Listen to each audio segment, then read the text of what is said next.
Hi guys, I thought I'd do a little Instagram TV video about the UKSCA conference I attended yesterday. Now, key point, I only attended the Saturday, so I'm only going to talk about the Saturday.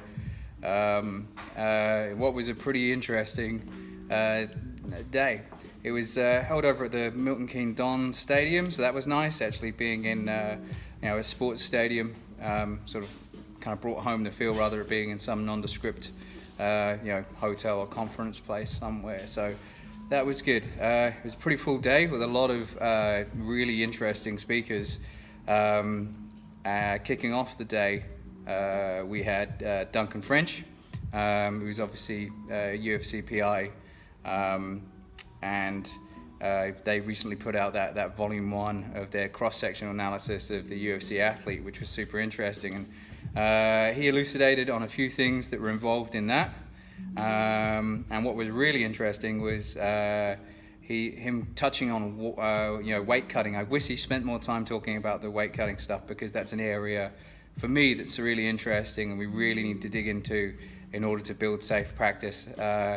And something else I wish he'd spent more time talking about was the metabolic preferencing for certain types of substrates, so like carb dominant athletes, and then lipid dominant athletes in terms of their metabolic nutrition. And I just wish he talked a little bit more about how he mentions a metabolic reset and how we get people out of these modes of being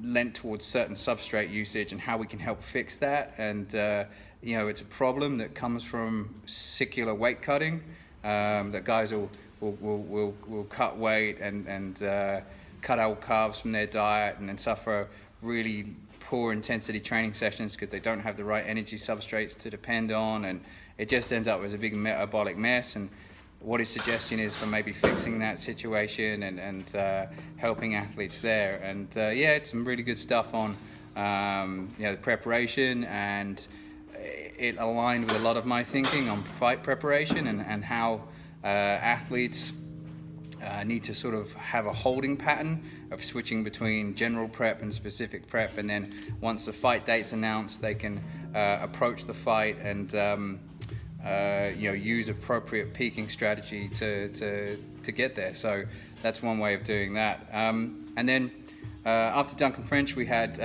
Clive Brewer, who works for the Toronto Blue Jays. That was really interesting because working in a private setting, I have no idea what it's like working in a complex, multivariate, massive organization with tons of moving parts. He has a massive job on his hands, and I can't imagine how he does it. It seems hard enough running a small independent private training facility and having to do some consultancy on top of that. How he manages so many people, he must have a great team around him, and that was super interesting. Learning some bits and pieces about baseball as well, and the specific requirements of baseball athletes. Like, it's a sport I know very little about, apart from a little bit of rotational stuff that I've nicked for golfers, but it's something I know nothing about. And that was really interesting as well. And then we had Ben Jones after that, talking about the application of research into practice and the disconnect that exists between researchers and practitioners, and the ideas these people have of each other. Practitioners are knuckle-dragging morons, and researchers are head in the clouds, perfect scenario, cherry-picking, idiots. Intellectually idiots is the phrase I like. And the two problems those two have communicating with each other, that was really interesting. That was good. And we need to, I think a lot of it comes from having a common lexicon and understanding the same semantics and speaking the same language and working on that communication and working with each other. That relationship between practitioners and researchers and the people who straddle both worlds as well. So that was super interesting. And then there were some breakout presentations. So I'll only talk about the breakout presentations that I went to. I went to the one with Dr. Craig Harrison, Developing Youth Athletes, which was super interesting, because obviously we have a youth S&C program here that we work with a lot of golf kids, and the big emphasis was on keeping fun as part of the process, and a big mistake people make is treating children like little adults and not having enough fun in the training program, which obviously can be a real issue. It can kill it for a lot of kids who aren't having a good time. And that was super interesting. You showed some fun drills. Some of them I'm going to steal. I'm going to probably use them this week in some of my youth sessions. So that was fun. There was some good novelty there. The only question I really had for Craig was, at what point does the fun stop and the more structured, more serious training begin? What age, what point? And I guess it's a nuanced process. It's based on what the individual needs. So, because at some point, the fun has to stop. You have to grow up.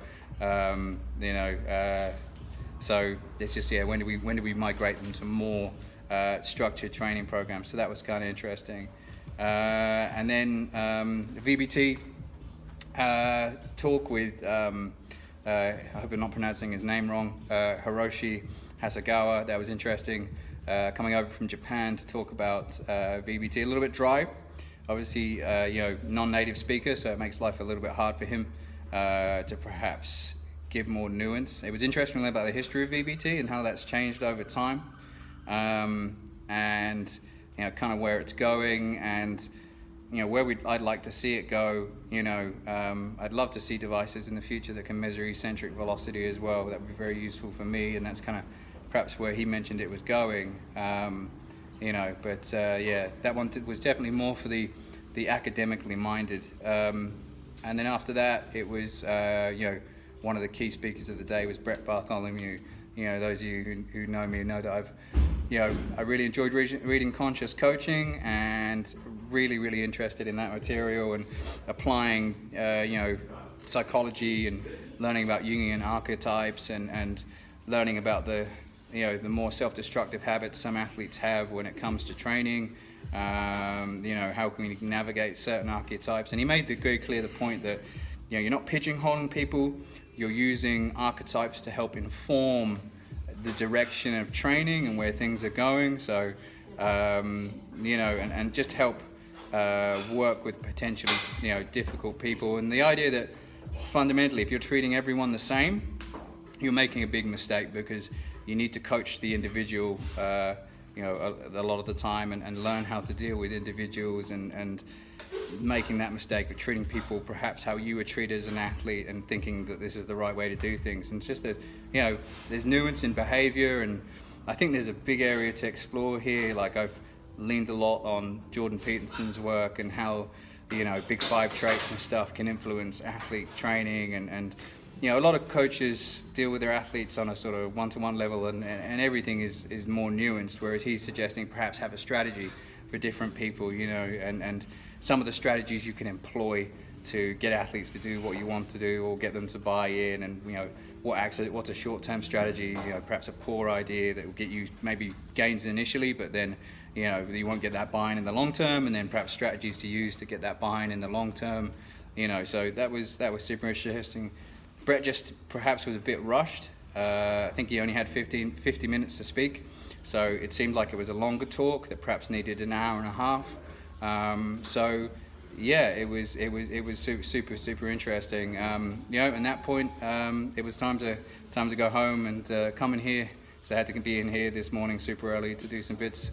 On top of that, we got a tote bag with a couple of bits and pieces in. What's pretty neat is I quite like the UKSCA lifting strap. That was fun, and a little ledger and some other bits and pieces, standard conference-y bits and pieces. So all in all, it was a pretty good day. I'd like to thank Dan Carlton, who came with me. It was nice to put some names to faces, and it was really nice to have people come up to me and tell me how they like the Instagram content and the stuff I'm doing at the moment. So that's good. And some people who regularly send me DMs, it was nice to meet them, and it was super interesting. So all in all, a pretty good day at the UKSCA conference. That's my thoughts. Thanks for watching.